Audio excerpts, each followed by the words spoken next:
na ndo shanza kuyumba, ndo nipo kwenye mabano akata.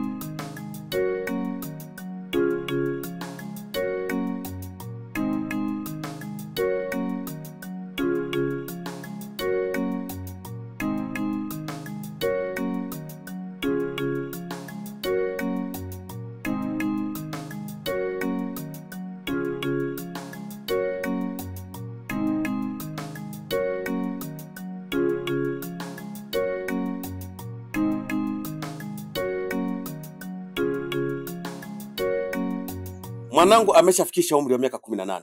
Ni lazima aolewe. Alafu mimi ndio baba wa mji huu. Kichwa cha familia. Sasa nimeshatamka. Mwanangu lazima aolewe. Ni kweli baba. Yule binti ana miaka zaidi ya umri wa miaka 18, ni ana zaidi. Anachokihitaji huyu mwanangu ni zile mimba za nje ya ndoa. Aenda akapewa mimba huko, aje azae hapa tuletee mtoto ambaye hana baba. Hapa lazima huyo binti anaolewa, huyo mjukuu wangu lazima aolewe. Sawa, nimewasikia. Mtoto ataolewa. Sawa, kama mnavyotaka. Na jambo langu hili, mtoto ataolewa kama kuna mmoja wenu alienda leba.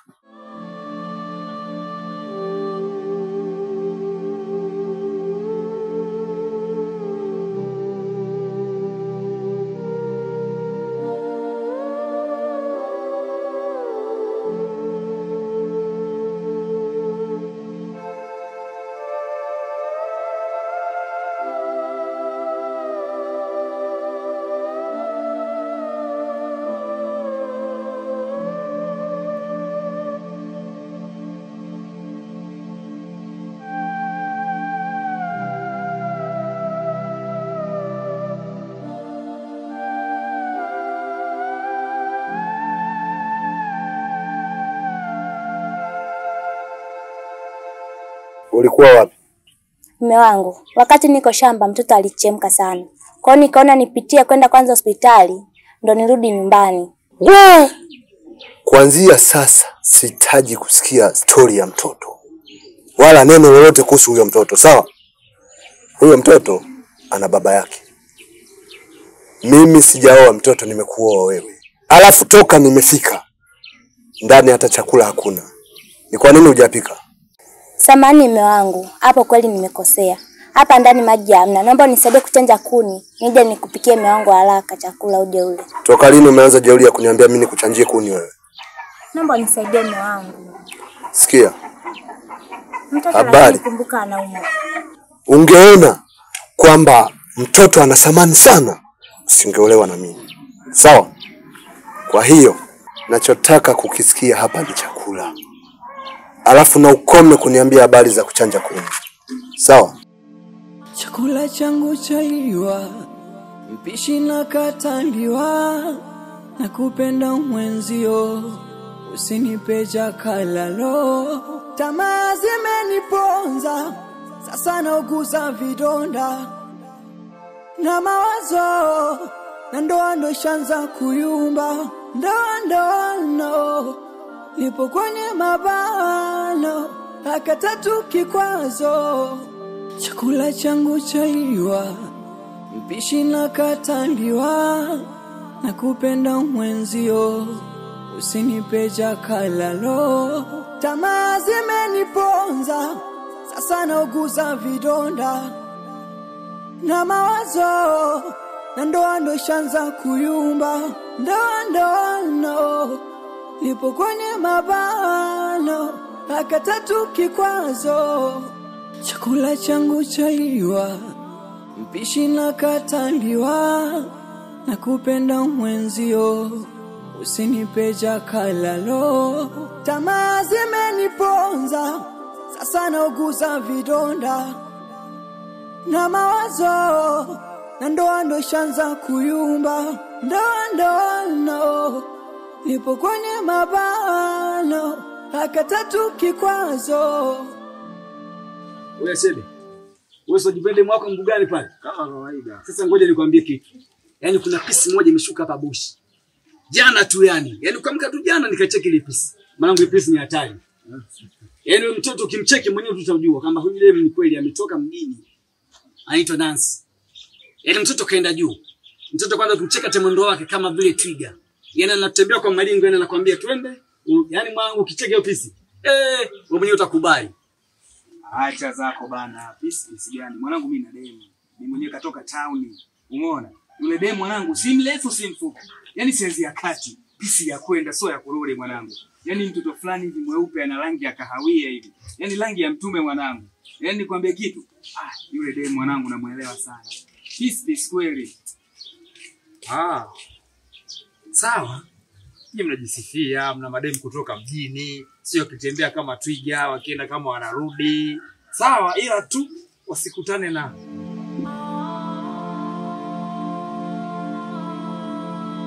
Dada, kwa nini nakataa bahati? Na kwa nini bahati kama hizo haziji kwa watu kama sisi?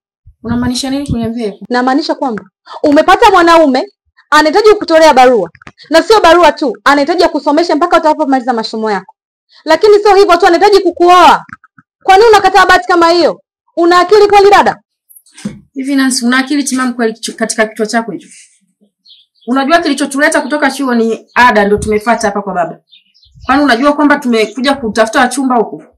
Sio tujaje kutafuta wanaume huko. Tumekuja kutafuta ada, baba atupe ada ndio turudi chuo. Na sio kitu kingine. Alafu wakati mwingine tafuta mada za kuongea na mimi. Sio wewe upuuzi wako.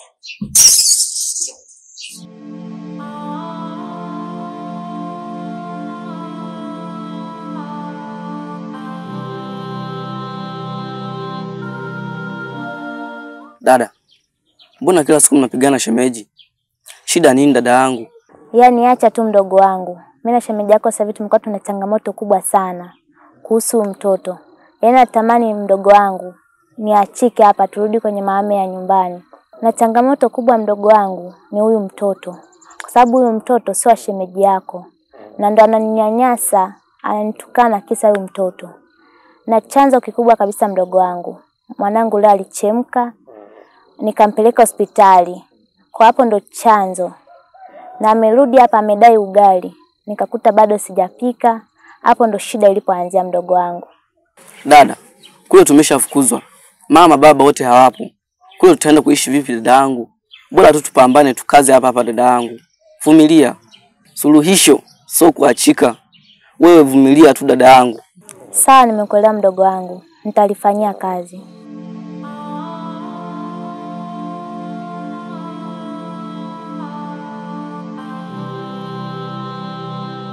Naomba unisikie. Tumbaku yangu haiwezi kauzwa kwa sababu ya kwenda kumsomesha huyu. Naomba unielewe vizuri. Haiwezi kauzwa kwa sababu ya kwenda kumsomesha huyu. Fedha itakayopatikana kwenye tumbaku ya mahitaji mengine, huyu lazima aende akaulewe. Zizi langu limeshuka sana kule. Ng'ombe zinatakiwa ziongezeke. Afu habari unaanza kuniletea kwamba habari ya kusoma. Mtoto wa kike kusoma wapi na wapi? Kusoma na wapi na wapi? Acha habari zako bwana. Mume wangu, mimi mwenyewe ni mtoto wa kike vile vile, nilisoma. Na mwanangu lazima asome. Kwa namna yoyote lazima tumbaku iuzwe, mtoto aende chuo. Nakwambia hivi. Ukitaka ujue upande wangu wa pili, kaidi maagizo yangu ninayoagiza. Tumbaku haiwezi kauzwa kwa sababu ya mtoto kwenda kusoma shule. Baba Nancy, tumbaku inauzwa, mtoto aende. Haiuzwi. Inauzwa. Haiuzwi. Inauzwa. Nimekwambia haiuzwi. Inauzwa. Kitu ambacho kitakacho kufanya ufeli katika maisha yako ni kukubali kusomesha mtoto wa kike. Kuna hasara. Hasara ni kubeba mimba akiwa shule. Hapo ndio utakuwa umeharibu maisha yako kabisa na vitu vyako kabisa kupoteza. Kwa kukushauri mimi kama mama yako, ungana mawazo na mume wako, mtoto wa kike aolewe. sio kuungana tu na mume wangu, bali hata mawazo yako pia naungana nayo, ila nachukua mawazo ya mume wangu na mawazo ya kwako yote na akusanya na atupa. Nilichoamua mimi, mwanangu anasoma. Tatizo mama, nyinyi mmeshakalili mtoto wa kike anabeba mimba shuleni sijui nini mambo kibao, lakini mimi mwanangu hata abebe mimba akiwa chuo, akiwa shule, mwanangu atasoma. Atazaa, akibeba mimba atazaa, mtalea mjukuu. Hivi mama, mimi nisingesoma, mimi leo ningekuwa wapi? Mama, hapa mwanangu anasoma.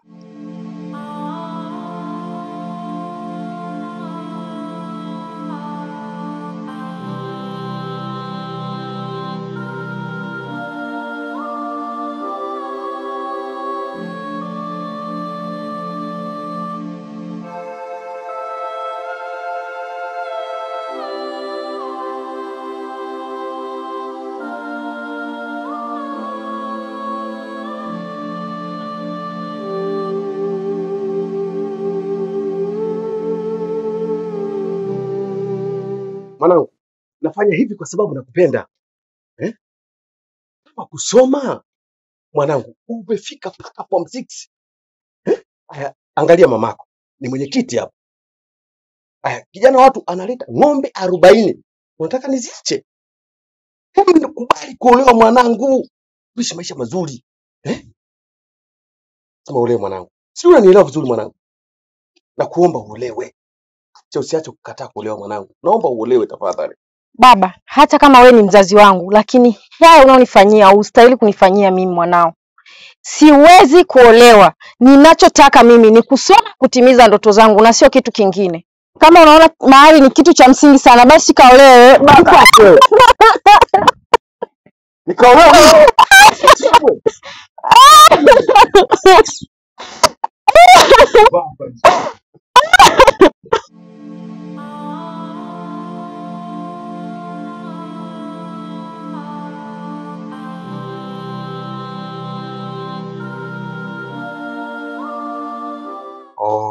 Naona sasa umri wangu umefikia, nahitaji kuoa. Ni wazo zuri ndugu wangu. Labda nilitaka tu kufahamu kwamba unaoa katika familia gani, kwa sababu mila na desturi ya kijiji hiki unaielewa, na tamaduni za koo letu unalielewa. Inatakiwa tufahamu ni koo gani ambalo unalioa kwa ajili ya kuepuka matatizo mbalimbali, kwa sababu unaweza kuoa koo ambalo halifanyi kazi, na sisi kama unavyojua wakulima, sisi unavyojua tunafanya kazi. Kwa usije ukachukua mwanamke ambaye hawezi kulima, hawezi kufanya kazi yoyote, hawezi kuchambua karanga, hawezi kumenya mahindi. Wewe unafikiri ni koo gani hilo mdogo wangu ambalo unataka wewe kuchukua? Hiyo familia ni hapa hapa kijijini, hata wewe unaifahamu kabisa. Ni familia ya mzee Isaac. Kuna binti yake mmoja alikuwa anasoma chuo huko mjini, sasa amerejea hapa. Ndio hiyo nahitaji kumuoa. Hii familia ya mzee Isaac naijua mimi. Lakini mzee Isaac wale watoto si anawasomesha? Utaweza kuoa kweli ile familia? Huyo mdada utamweza kumuoa wewe? Ndogo wangu, hilo swala halitowezekana. Kumbuka ile familia yule mzee anasomesha. Alafu ile familia haiwezi kazi yoyote. Wanasoma. Wewe, hivi utaweza kumuoa kweli yule binti? Ile kwa haliwezekani. Utawaje binti ambaye hawezi kwenda shamba, hawezi kufanya kazi yoyote, hata kuchambua karanga hawezi? Utawezaje kumuoa binti kama yule? Alafu kama una mawazo ya kuweza kumsomesha yule binti, hilo swala halitowezekana. Unakumbuka tulishazungumza kuhusu kumsomesha yule binti? Na kama una mawazo ya kumuoa kwa ajili ya hizi mali za urithi, hilo kaka umegonga mwamba mdogo wangu. Swala halitowezekana kabisa. Na wala sihitaji kulisikia katika kichwa changu. Nadhani umenielewa mdogo wangu. Lakini bro, hizi mali za urithi za kwetu wote mimi nitatoa. Nimeshasema mdogo wangu, haitowezekana kumuoa yule binti kupitia mali zetu.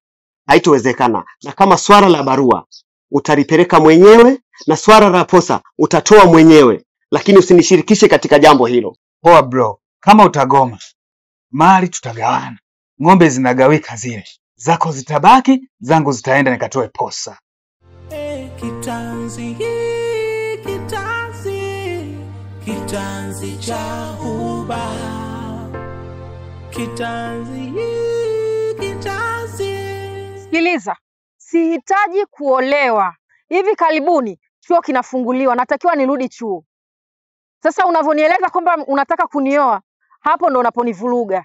Usiku kucha unanipigia simu, hizo simu mimi sizihitaji. Hivi sasa nafikiria tu kuhusu masomo yangu. Nahitaji nitimize ndoto zangu na sio kitu kingine. Umenielewa? Lakini Mati, sikiliza. Lengo langu sio kuharibia masomo. Lengo langu ni kusomesha hapo ulipo mpaka mwisho. Kisha nitoe barua nikuoe. Nakupenda Mati. We ni mwanamke mzuri sana, unanifaa. alafu sikiliza nikwambie we kaka. Mimi ni msomi, huwezi ukanioa mimi wewe. Tafuta washamba wenzio. Mimi huwezi ukanioa na ukanimiliki. Utanihudumia nini? Una pesa za kunipa wewe? Huna pesa za kunipa. Kwa hiyo kama una pesa, achana na mimi. Kitanzi cha huba. Kitanzi, kitanzi, kitanzi cha huba. Kitanzi, kitanzi, kitanzi cha kitanzi, kitanzi, kitanzi cha huba.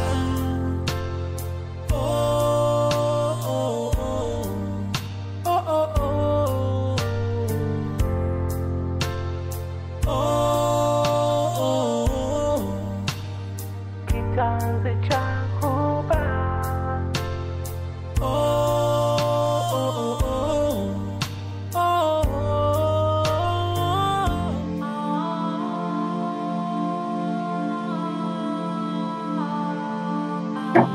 Wenyewe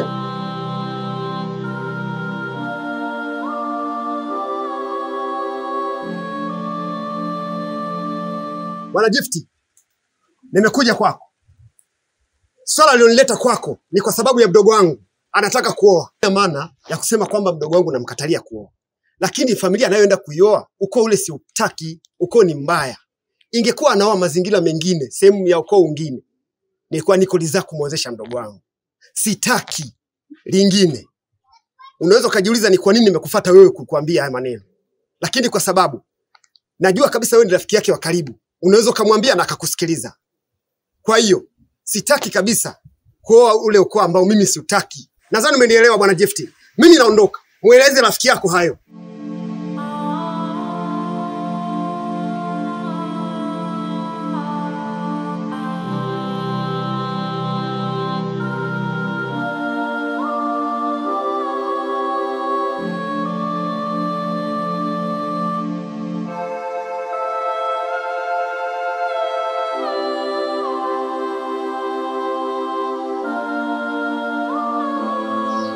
Hapana mzee wangu, umeshatumia pesa zangu nyingi sana na mtoto wako bado haeleweki. Kijana wangu, nikutoe mashaka. Yaani ondoa shaka kuhusu habari ya kumwoa mwanangu. Mwanangu lazima utamuoa. Kwa sababu mwanangu mimi ndio namjua. Mwenelewa vizuri? Yaani lazima utamuoa. Wewe nipe tu hiyo pesa mwanangu, hakuna tatizo. Yaani mwanao hata simu yangu hapokei. Yaani mawasiliano kifupi hayapo kabisa. Ni sawa? Ni sawa. Apokee simu, lakini unajua mambo ya wanawake. Lazima upite hapa kudanganya. Yaani hiyo ni mambo tu ya wanawake. Utamuoa mwanangu, ndoa shaka. Niamini mimi ndo baba, ndo mzazi.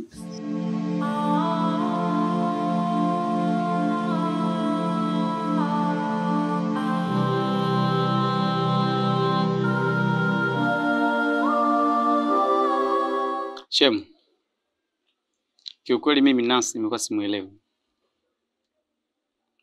Yaani kila nikimtumia meseji hajibu kwa wakati, nikimpigia simu hapokei. Yaani mpaka sasa kabaki mimi anachanganya. Sijui shida nini. Kwa kweli shemeji, mimi sijui chochote kuhusu Nancy. Unajua Nancy ana serikali yake ya kichwa na mimi na serikali yangu ya kichwa. Kwa hiyo kila mtu anatumia akili yake anavyojua yeye mwenyewe. Sijui chochote kuhusu Nancy. Yaani sielewi. Kwa ushauri tu shemeji yangu, mimi ningeomba uendelee tu kumvumilia, kwa sababu mwanaume ambaye ana upendo wa kweli kwa mwanamke lazima awe mvumilivu. Pengine Nancy anaweza kabadilika siku moja. Samahani sana Shem, kama nitakuwa nimekusumbua. Kama utafahamu kuna kitu kinamsumbua Nancy, tafadhali usisite kuniambia. Maana Nancy nampenda sana. Tafadhali. Kitanzi cha huba. Kitanzi cha huba. Nancy, mpaka sasa nilikuwa sikuelewi. Nimekuwa nikipiga simu upokee. Nikituma message kujibu kwa wakati. Yaani mpaka sasa nimekuwa msikuelewi kabisa, si shida imekuwa ni nini Nancy? Tafadhali naomba uniambie. Gift, sijabadilika kwa chochote kile. Alafu una dakika hizo 3 za kujielezea. Ukichelewa mimi naondoka. Siku hizi ni tofauti na zamani. Zamani nilikuwa nikipiga simu unatokea kwa wakati ghetto. Lakini sasa hivi nishakuwa nikipiga simu hata utokee ghetto. Yaani mpaka sasa ninabaki nishangaza kwamba Nancy nimekosea wapi tafadhali. Sometimes nakuwa nipo busy. Unaweza kunipigia simu. Mimi na mambo mengi. Alafu kujibu message. Kutokukujibu message kwa wakati. Mimi sioni kama kuna shida. Naweza nikawa nafua, navaa. Mimi na mambo mengi. Of course, huwa napenda mwanaume mwenye discipline na sio msumbufu. Gift, wewe ni msumbufu sana. Mimi naona hatutawezana. Kuna muda unanifanya nakuwa bored. Alafu kuhusu kukujibu message wewe. Huenda nakuwa na kazi nyingi. Mimi sina kazi moja na mambo mengi. Sijui unanielewa? Nancy. Gift, niache.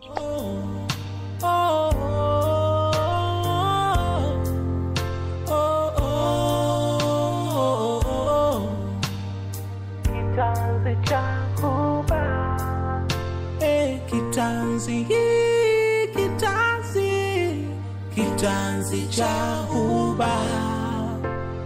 Kitanzi cha huba. Samahani Shem kwa usumbufu nilokupatia. Najua ulikuwa na majukumu mengi sana, lakini umeacha na umekuja kunisikiliza. Nimekuita hapa tuje tukae tuzungumzie vizuri.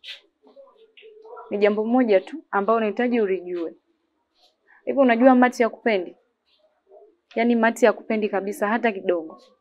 Ni vile tu unavokaa wewe na kujibembeleza kwake. Lakini Mati hakupendi. Mati ana wanaume wake huko chuo. Tena sio mmoja. Ni wengi tu. Tena wana pesa kukuzidi mpaka wewe. Wana magari, tena ya kifahari. Na najua anakukataa kwa sababu unaishi mazingira ya kijijini. Hivyo basi, ninachokihitaji mimi kutoka kwako. Kwanza naomba uwe mwelewa. Mimi nahitaji unioe mimi badala ya dada yangu. Unajua ni kwa nini? So rahisi kunikubalia, lakini kama utakuwa mwelewa, utanikubalia. Mimi nakupenda. Alafu wanaume kama nyie, mnahitaji upendo wa dhati kutoka kwetu sisi.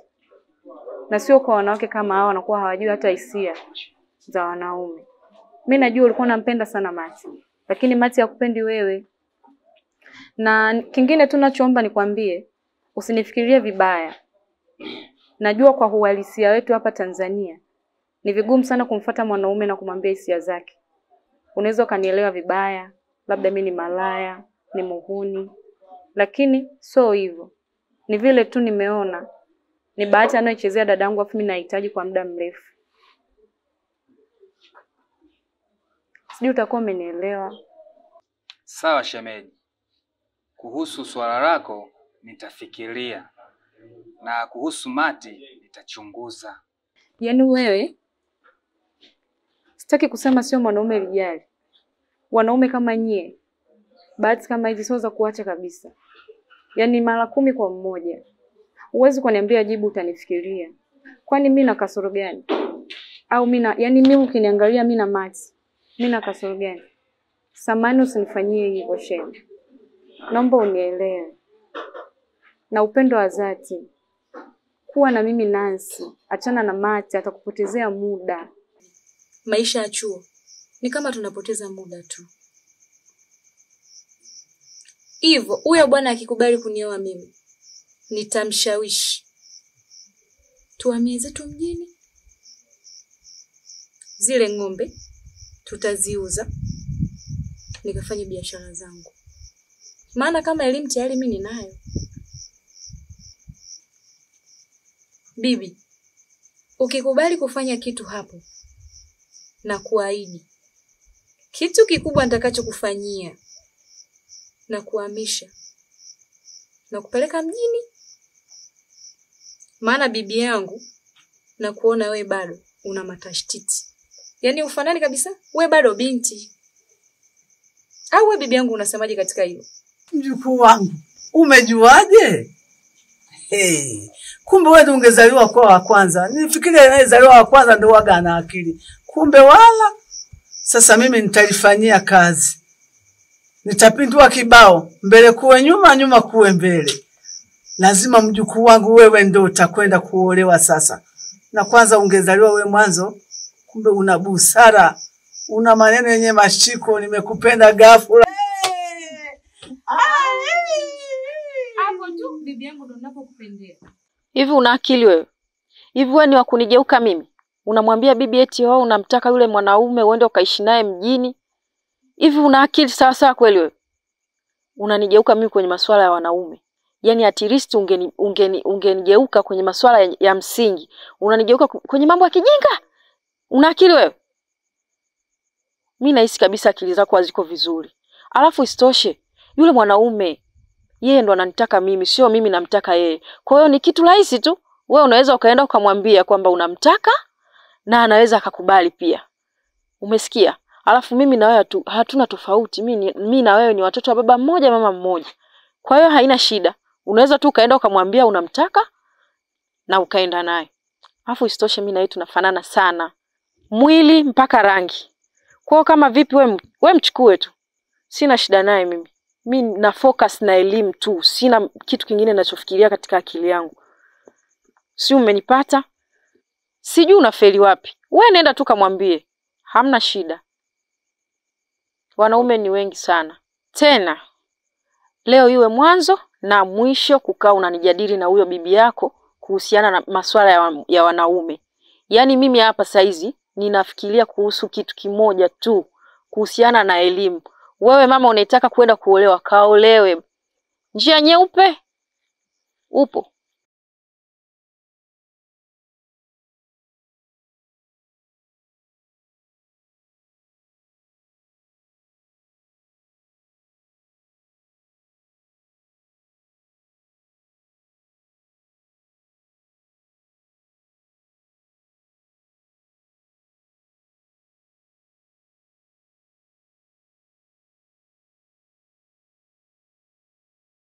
Nilienda kwa bibi. Nimemkuta bibi na Nancy wananizungumzia vibaya sana. Yaani wananijadili kwa mambo ya hovyo kabisa. Mambo gani? Akawa anamwambia bibi kwamba wanipindue. Wamshawishi yule bwana auze zile mahali ambazo anatakiwa kuleta hapa. Ili zile mahali ndo zifanye kama nauli ya safari yao, waende Dar es Salaam wakaishi huko. Kwa hiyo na bibi pia amesupport hicho kitu. Waondoke waende wakaishi Dar es Salaam. Kwa hiyo sasa mimi nilikuwa naomba kutoka kwangu mamangu, nakupa wewe sasa mtihani, unifanyie kila unavyoweza. Mimi niende chuo mamangu. Lengo langu mimi ni kutimiza ndoto zangu. Sifikiri chochote sasa hivi zaidi ya elimu. Aha. Kwa hiyo Nancy, bibi yake na mume wangu wameungana. Kwa hiyo wamekuwa kitu kimoja. Sasa mwanangu sikiliza. Mimi mama yako nitapambana juu chini upate ada urudi chuo. Shabani, hivi mtoto ni wa kwako au sio wa kwako? Mage, huyo mtoto ni wa kwangu au sio wa kwangu? Swali gani unaloniuliza hivi?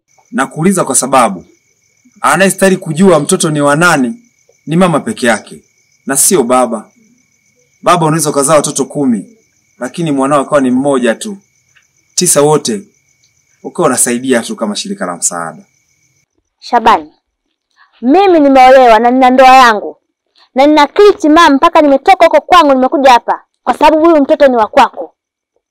Mimi sio mpumbavu au sina akili. Sawa? Kama angekuwa sio mwanao, si ningempeleka huko pengine? Kwa nini nimekufuata wewe? Mage, mimi kazi yangu sio kuacha watoto. Kazi yangu mimi ni kuacha utamu tu. huyo mtoto mpeleke kwa baba yake, au kama vipi mpeleke hata kwenye vituo vya kulea watoto yatima. Hakikisha siku nyingine usinisumbue kwa swala la mtoto. Mimi na wewe tulishakutana basi. Usiku mwema. Shabani. Shabani. Wewe ulikuwa wapi? Samani mume wangu, nilitoka mara moja. Ndiyo ulitoka. Nataka kujua ulielekea wapi. Lakini mume wangu, hali ya mtoto inazidi kuwa mbaya.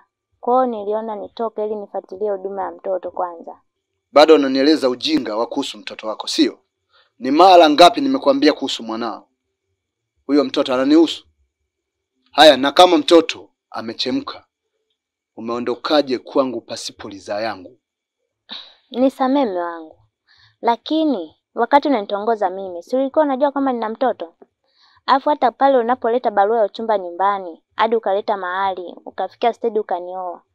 Lakini sikuwa najua na mtoto mume wangu. Ungejua mimi wewe nakuchukia kupitia huyo mtoto wako.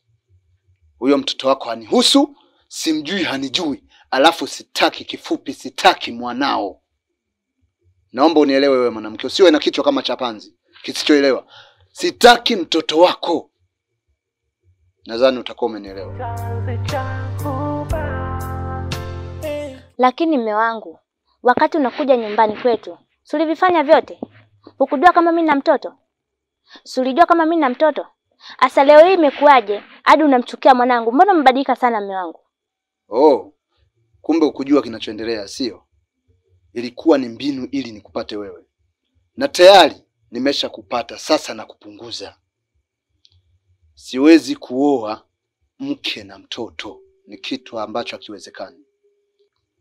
Na kama kuna mahali uliziona zikiwa mbili kwenu, moja ya mtoto, moja yako, penyewe taruhusika kuwa na wewe. Lakini kama hukuona, sina haja ya kuendelea kuishi na mtoto wako. Mimi sikuoa mama na mtoto. Na kama kuna mahali uliziona zikiwa mbili kwenu, moja ya mtoto, moja yako, penyewe taruhusika kuwa na wewe. Lakini kama hukuona, sina haja ya kuendelea kuishi na mtoto wako. Utajua pa kumpeleka na baba yake. Sasa kuna mambo mawili tu. Kati ya hayo mawili chagua hili moja. Kutoka wewe na mtoto wako kwenda kwenu, au kupeleka mtoto kwa baba yake ili uishi na mimi. Sina jipya juu ya hilo ambalo naweza nikakwambia jingine. Sasa mume wangu, nimekuelewa dhamira yako ni nini. Kwa sababu umesema kwamba mimi niondoke na mwanangu au nichague jibu moja. Sasa nasema hivi, kuanzia leo hii mimi na wewe basi. Na naondoka na mwanangu hapa, na usije ukanitafuta tena. Sasa nimeelewa unapoitoa jeuri. Na anayekupa jeuri tayari nimemfahamu. Anayekupa jeuri ni mzazi mwenzio, sio? Ndio anayekupa jeuri. Sasa basi, nimegundua wewe na mzazi mwenzio itakuwa bado mnapasha kipolo. Na mawazo na ndoa ndo shanza kuyumba. Ndoa no nipo kwenye maba. Bwana Shabani. Nimekuja na shida, naomba unisaidie. Una shida gani? Na tumbaku yangu naiuza ili nimpe ada mtoto arudi chuo. Kwa sasa sina pesa ya kununua tumbaku, ila nina uwezo wa kusaidia kwa namna nyingine. Na mwanao akaenda chuo, kwa sababu hata ukiuza hiyo tumbaku yako shilingi 2000, sidhani kama inaweza ikakizi mahitaji ya mtoto kwenda chuo. Unamaanisha nini kuniambia unanisaidia kwa njia nyingine? Mama, wewe ni mtu mzima. Ila ukiwa na uhitaji wa pesa utakuja kwa mara nyingine. Sawa. Basi tarudi wakati mwingine. Karibu sana. Asante. Mke wangu, tabia zako zimenichosha. Maana kila siku nishaongea jambo moja. Nyumba yetu unajua ina chumba na sebule. Huyu John kaka yako analala sebuleni. Lakini leo kaleta rafiki mwingine na yeye awe humu. Sasa mwisho nakosa uhuru. Tabia hizi nimezichoka. Sasa basi, chagua jambo hili. Mimi nachotaka John aondoke hapa. Wewe kama utataka kuungana na kaka yako John, wote mtaondoka. Tabia hii sipendi na imenichosha. Samani mume wangu. John mimi ni mdogo wangu mimi. Na ndo tegemezi mimi dada yake. Wewe unategemea naondoka naenda wapi saizi? Na huu ni usiku. Mume wangu, kwa basi na moyo wa huruma hata siku moja. John saizi anaelekea wapi? Usiku wote huu. Naomba lale leo tu, hata kwa siku hiyo moja. Nimeshasema sitaki John hapa. Na sitaki kusikia John na rafiki yake hapa usiku huu. Basi Shem. Dadangu. Mimi naona niondoke. Nisiwe chanzo cha kuharibia ndoa yako. Acha tu niondoke na rafiki yangu. Nitajua pa kulala mimi.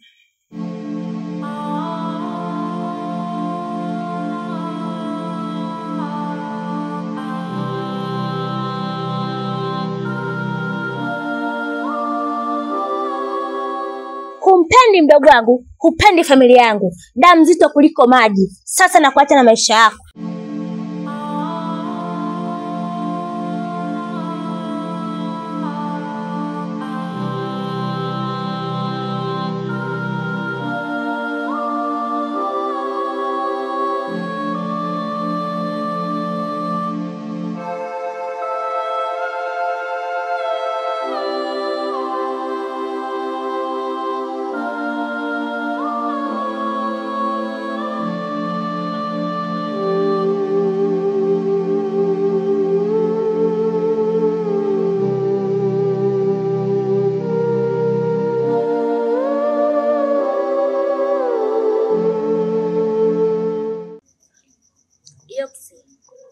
Na John wadogo zangu. Nashukuru Mungu kwa kutoka mikono salama kwa yule mwanaume. Kwa sababu ni mitihani mingi nimepitia kwenye ule mji. Na hivi ninavyosema hapa wadogo zangu. Kesho asubuhi mimi na John tutaondoka tutaelekea Dar es Salaam kutafuta maisha. Hivyo basi nakushukuru sana Yoksi mdogo wangu kwa kutupa hifadhi usiku huu wa leo. Hivyo namwomba Mungu akujalie moyo huo wa huruma. Usije kubadilika sana ndugu wangu. Pole sana dadangu. Nielewe ni changamoto gani unayopitia kwa sasa hivi. Ningependa tu niwashaurini. Hizi changamoto zisiwafanye kwamba mkakata tamaa katika maisha. Haya ni mapito tu, kumbuka yanapita. Ningependa niwasaidieni. Ila tambueni mwenyewe naishi na wazazi hapa nyumbani. Kwa hiyo sina msaada zaidi ya kuwasaidia. Kwa ningependa tu niombe safari yenu mnaoenda mfike salama. Mungu awabariki, awajalie. Take care. Asante sana rafiki yangu kwa upendo mkubwa tuonyesha. Mimi pamoja na dadangu. Nikikuomba tu kitu kimoja rafiki yangu. Endelea kuwa na moyo wa huruma kama huo. Na Mungu akubariki sana rafiki yangu. Chakula changu chaliwa, mpishi na kataliwa, na kupenda mwenzio, usinipe jakalalo. Tamaa zimeniponza, sasa nauguza vidonda na mawazo, na ndoa ndo shanza kuyumba. Ndoa no, nipo kwenye mabano, akatatu kikwazo, chakula changu chaliwa. Nancy! Hiki ndicho kinachokufanya ushindwe kurudi chuo? Mtoto mpumbavu sana wewe.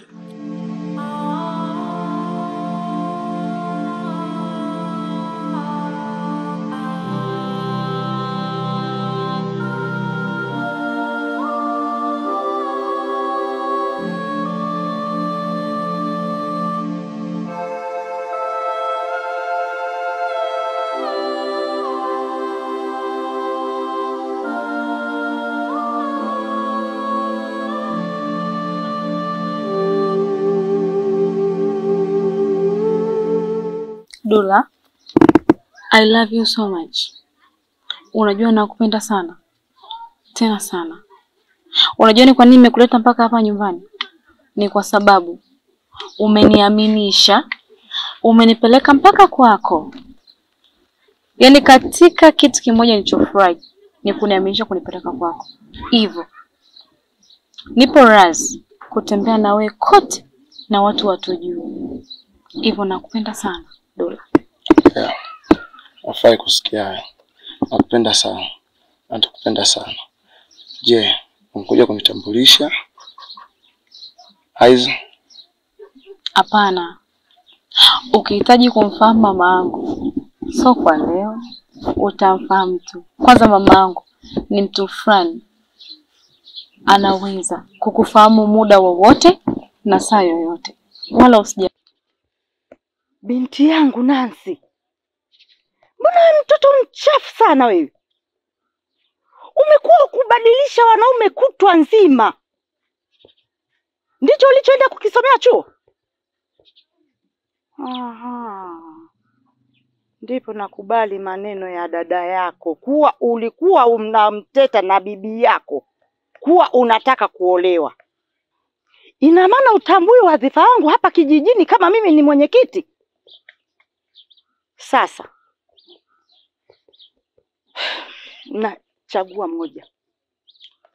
Unaolewa na huyu mwanaume au unaolewa na yule mwanaume aliyekuwa anataka kumuoa dada yako?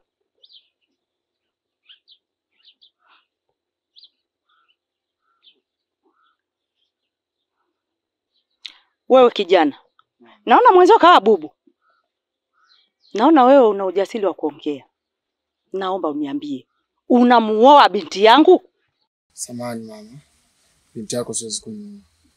Mimi na mke, na si mke tu, nina familia. Samahani sana mama wangu. Sawa kijana, kuna makosa. Nancy, sasa huna chaguzi lolote lile. Kwa kuwa umechagua kuolewa, sasa utaolewa na yule mwanaume aliyekuwa anamuoa dada yako. Siwezi kupata hasara ya kukusomesha halafu uje uniletee upumbavu. Ili nirudishe hasara yangu, ni lazima uolewe.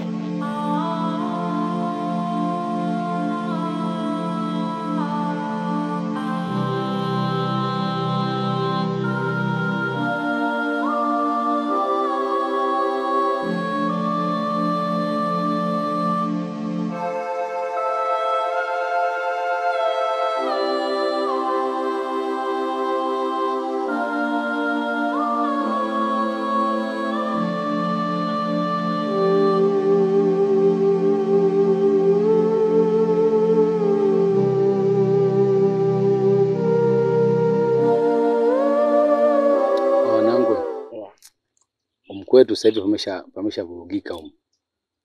Kuna mabinti fulani hivyo hapo wawili, watoto wa mzee Isaac.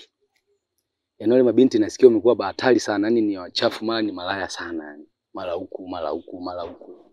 Kwa hiyo yani Wae mwanangu. Mwanangu huyo binti mimi namjua mwanangu. Binti anaitwa Nancy. Usikata mwanangu anipeleka kwao mwanangu. Mara tufika kwao mwanangu hivi. Kama dakika 3 hivi mwanangu tunaongea mara papo. Bibi mkubwa wake kafika mwanangu, bibi mkubwa wake mwanangu ni mwenyekiti hapa kijijini. Haoma tumeshikwa mikono mwanangu. Mzee leo, mzee unaoa unabeba mzigo wako mwanangu. Mwanangu wewe, mama mimi sioi. Mimi mwanao sioi, mimi na mke wangu, na sio mke wangu tu, nina familia. Mwanangu mimi mama nilimtema. Binti gani wewe? Mimi mbona bado sijamfahamu? Kwa mzee Azaki mwanangu paji pale kwa mama yule mwenyekiti yule mzee mwenye kipala hivi. Kuna binti fulani mwembamba mwanangu mrefu hivi. Mwanangu, ode muembe mwanangu. Huyo binti juzi kati hapa hizi siku za nyuma aliniambia anaitwa Mwaju. Mwaju? Shapigwa huyo. Kwani vipi wewe demu shapiga? Mwanangu bado sijapiga na sioni kabisa dalili ya kuweza nikapiga. Labda kuhudumia.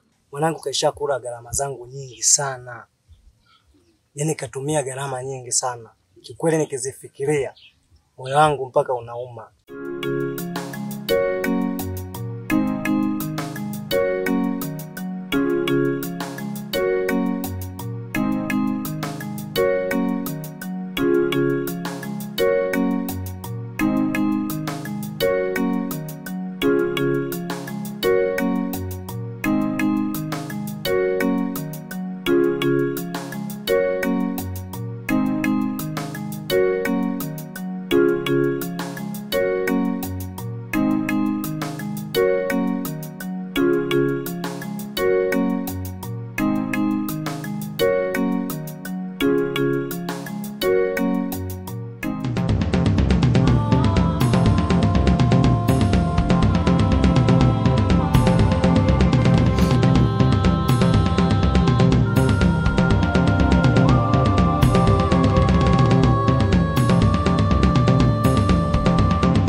Lile jambo ulikuwa unasubiri kwa muda, sasa limewadia. Yaani hapo unavyoniona, nimekufuata wewe tu tukawasilisha hicho kikao kilichopo kule. Hivi ninavyokuambia yule bwana nimemwacha nyumbani, wanatusubiri mimi na wewe tukamalizie kikao. Haya ndio maneno sasa, mjukuu wangu. Kwanza nimefurahi sana. Usipoteze muda mjukuu wangu, mchuzi wapo unanyewa wa moto. Tuondoke twende. Sawa bibi, mimi acha nimpitie huyu bwana, alafu wewe tangulia nyumbani.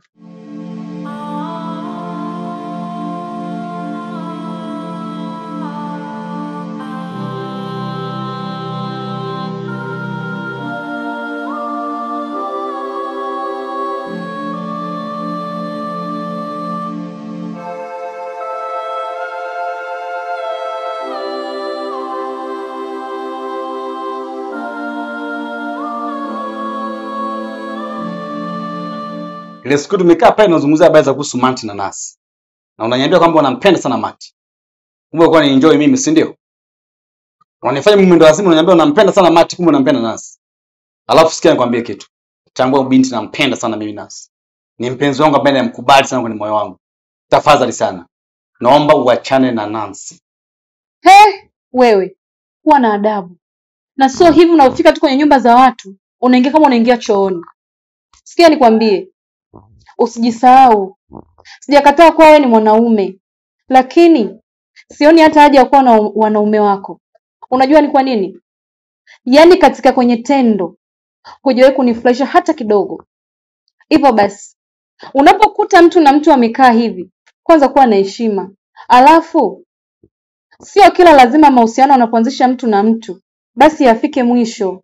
Hicho kitu toa katika akili yako. Nimepata mwanaume ninayempenda kwa sasa, na hivi punde tunaenda kuwa mke na mume, na maanisha ni wanandoa. Na kama ni hicho ndio kimekuleta humu ndani, unaweza ukatoka. We, malaya mkubwa wewe. Baada ya kumpata malaya wako leo ndio sifai, si ndio? Acha mambo ya kishamba wewe.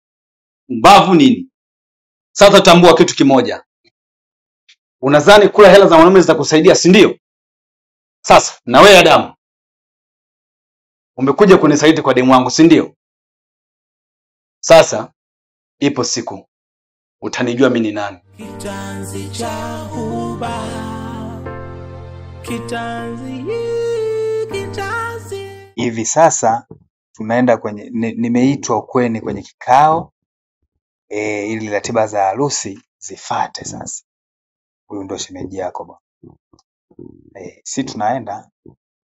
Wewe nenda kwenye kikao cha ukweni kwako. Sababu kila kitu tumeshaweka sawa. Tumeshagawana mali. Wewe nenda tu ukawasikilize. Basi mambo mengine yaendelee. Asante sana kaka. Haina shida mdogo. Nakupenda kaka. Asante sana.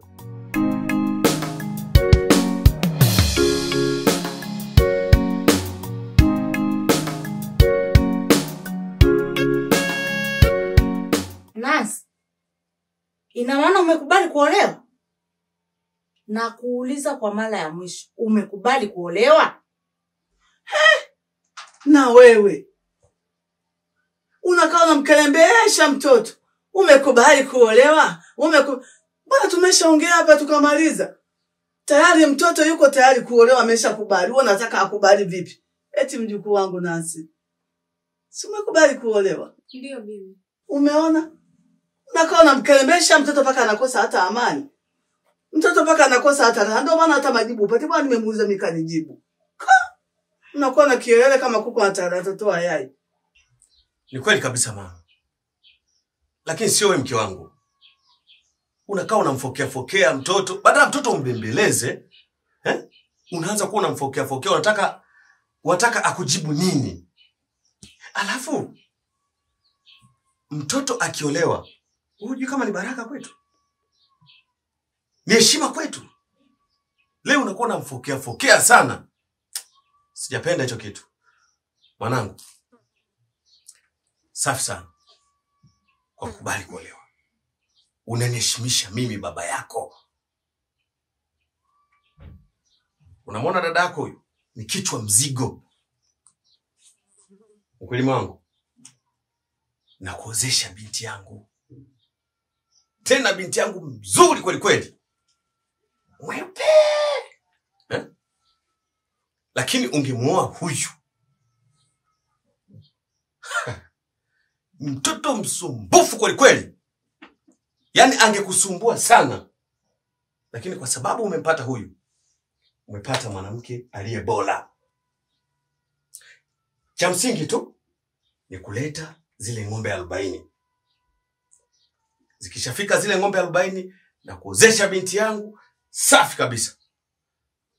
Alafu ni kuahidi tu mwanangu, sherehe yako taifanya kuwa kubwa kweli kweli, sherehe nzuri mpaka mwenyewe utafurahi. Nikuulize na wewe, kwenye harusi ya mdogo wako utakuja? Mimi kwenye sherehe sitoweza kufika, kwa sababu swala hili mimi ningekuwa kama naweza kumshauri Nancy, nisingekubali akaolewa. Mimi sasa hivi nafikiria kuhusu mitihani. Sasa hivi chuo kule mitihani imekaribia. Kwa hiyo mimi nataka hapa kwenda chuo tu na si kingine. Mwanangu, mimi mwenyewe niko pamoja na wewe. Kwenye hiyo shughuli sitakuwepo. Wala usiumize kichwa. Wewe uje, usije, hata wewe unavyosema kwamba hautofika, basi ila mtoto wangu lazima nimuozeshe. Kijana wangu uondoa shaka, wafike, wasifike, potelea mbali, sherehe lazima niifanye nzuri. Cha msingi ni kuzingatia taratibu tu. Au unasemaje mama? Sisi tunakuoza Nancy, unamuoa kwa moyo huu mmoja. Tunakuoza bila shida. Yaani we tulia kama moja. Tunakuoza kwa moyo huu mmoja. Tuone sasa wewe anayekwenda kusoma. Tuone kasome sasa. Tuone kama utakuwa rais au utakuwa mbunge au utakuwa waziri. Kama sio kwenda kuleta mtoto tu hapa. Na nakwambia hivi, ukienda kubeba tu mimba huko nje ya ndoa huko, ndio utanitambua, utajua mimi kama ni nani. Na wala usiingie na mtoto wako hapa. Mje, msije, mtoto lazima nitamuozesha. Kulimangu, huyu haitwi Nancy Fatuma, anaitwa Nancy Isaac. Na mimi ndo final say. Lazima nimuozeshe, mimi ndo kichwa cha familia. Asante sana wazazi wangu kwa jambo hili zuri, nimeshukuru. Nimepata mchumba mzuri. Naahidi tu mimi mahali nitatoa, lakini sasa pale nyumbani tuna mali za ulezi na yule kaka yangu ni mkorofi. Kwa hiyo tuna ng'ombe 42, tutagawana 21. Nitaleta mahali wazazi wangu.